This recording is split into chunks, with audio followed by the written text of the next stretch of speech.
March is officially come and gone, and we are a quarter of the way through the year.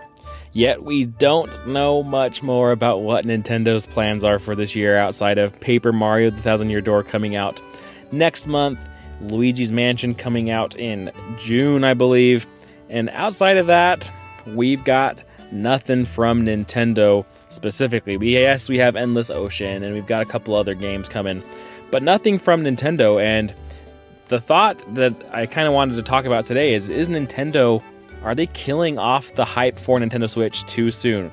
You'd think that they'd want to ride a wave of momentum into the next system, and it seems like we might just be sitting on this one for a little too long. So what's up, Waluigi? Trent from Trentendo here. Today we're going to talk about exactly this. What is Nintendo doing right now? Because it seems like something is up, and even if we really do end up getting a Switch 2 reveal here soon, I'm wondering if they are keeping things in the too close to their chest for now, that it might actually be hurting them more than it will help them in the future. So I want to talk a little bit more about this and hear your guys' thoughts as well. So before we hop into all of this, make sure you hit that subscribe button and like this video so you guys are kept up to date with everything going on here at Trentendo. Let's see if we get 20 likes on this. It really does help. I appreciate it. Without further ado, let's just hop right in. Now, as I mentioned, we are kind of just sitting in limbo. We're treading water, waiting for Nintendo to let us know what their plans are for this year. We have Paper Mario coming out in May. We've got Luigi's Mansion 2 HD coming out in June. And that's it. We don't have anything slated for April from Nintendo first party at this time as well. This is April 1st, so the first day of the month. A lot of April Fool's jokes and stuff going around there. We're not going to be getting any of that, though. But yeah, so like sitting on here on April 1st, we don't know anything for Nintendo this month. And it is very possible that there is nothing coming this month. You know, it would be strange, I think, to see something shadow dropped that is pretty big with no Nintendo Direct. Now, we have these rumors that we may see a Nintendo Direct this month, and if we do, then we could potentially see something shadow dropped at that Direct. But at the same time, the question now is what if we don't get a Nintendo Direct?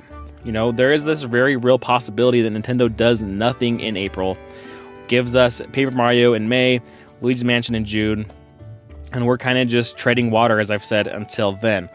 And if Nintendo really does this, and even if we can even speculate that they give us something for April, you know, we do get a Direct, maybe we get shadow dropped Metroid Prime games, but does that really move the needle? Is that enough to get people excited about Nintendo Switch again? I think that the big thing everyone obviously is waiting for is the next system. And, you know, we had this thought that we were going to see it last month, and then it never came, and it was rumored to be delayed until next year. And so even if it is delayed, you know, at this point we can assume it's not coming until next year. I think it's a pretty safe assumption. But is Nintendo killed off the hype too much? Because it is very clear and obvious that Nintendo had the plans to get this thing out sooner than later based off the game lineup. As much as I love Paper Mario: The Thousand Year Door, as excited I am for Luigi's Mansion 2, those games aren't going to move the needle as much as a Zelda, a new Mario Kart, and a full 3D Mario game, you know. I think Paper Mario is the closest one we're getting. That game is going to sell very well, I think, especially at this time when there is nothing else coming out. So I think that this may be bad for Nintendo in the long run, though, because we want to see games. We want to see exciting games. Not just games, but exciting games. And right now, we're not really seeing anything, and I get Nintendo wants to hold on to it for the next system. But at what cost? Is this going to hurt Nintendo Switch 2? Because people are going to be moving on for maybe a Steam Deck, maybe a ROG Ally if they want to stay in the handheld mode. Maybe they invest in a PlayStation or an Xbox, you know, because those systems are still getting games, and they're getting big games, and they're getting games that, you know, typically we don't see on Nintendo platforms. And I'm curious and wondering your guys' thoughts on this below as well.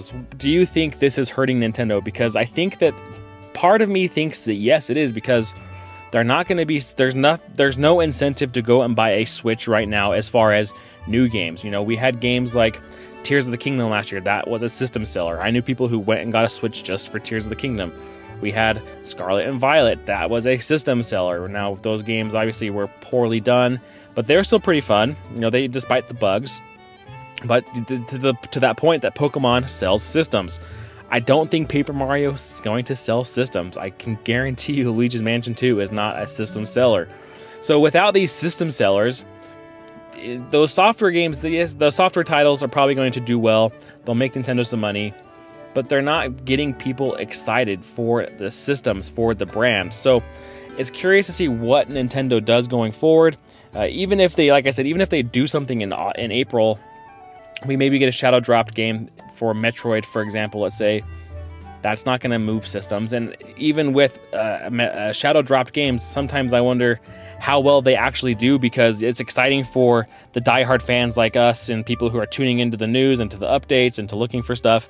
But to the general, consumer that's not as tuned into what Nintendo's doing all the time, and they need to see those marketing campaigns. They need to see the commercials. They need to see the social media posts. They need to see all these other things coming up around it. And with some of these shadow dropped games, they don't get that. So again, that's something that hurts Nintendo by not having these marketing buildups. And if we don't get anything this month, or even if it is a shadow drop, that's not going to help a ton, I don't think. So, I know this has kind of just been a jumble of thoughts at this point, but I'd really love to hear your guys' thoughts down below. Is this killing momentum for Nintendo? Does this hurt them going into Nintendo Switch 2? I think that they could do a lot once they reveal this Switch 2 or whatever it ends up getting called. I think that there's going to be some things they can do to fix it. I don't think that, it'll sell the way that Nintendo Switch did. I think there was a very, it was lightning in a bottle type of a deal. It was the very first really handheld home system. We've seen other systems coming out. The novelty of it is not quite there like it was. But Nintendo titles, I think are different in the fact that they can sell things the way that, other games and other systems don't sell. So maybe Nintendo's able to recapture this momentum through a strong lineup in games. And maybe that's one of the things we've heard with the Switch 2 delay, that this is because they want to make sure they have a really strong software lineup. So like I said, I'd love to hear your thoughts down below, because it just feels like Nintendo at this time has really just cut off the momentum that they've got. They're losing their steam, and I know that they want to make sure they do it right, and they're going to be calculated about it, but it feels like they're just holding things way too close to the chest right now, and that it might hurt them in the long run. It's not going to hurt. I'm still planning on it. Whatever the next system would be, I'd want to go get it, but I'm a diehard. I wonder what this lack of games in the current year that we're sitting in is going to do for Nintendo going forward. So hope you guys enjoyed this kind of discussion. Like I said, I'd love to hear your guys' thoughts down below on what you guys think. Is this, lack of information hurting Nintendo going into Switch 2, or is it just building the hype even more? So I think it's a little bit of both, but I kind of tend to lean a little bit more towards that this might be detrimental. But I'm no marketing expert. Maybe this is great. Maybe this is just what the doctor ordered for Nintendo, but it is getting lean times out there for Nintendo fans. So I hope you enjoyed. Looking forward to get that conversation going with you down below. And until next time, catch you later.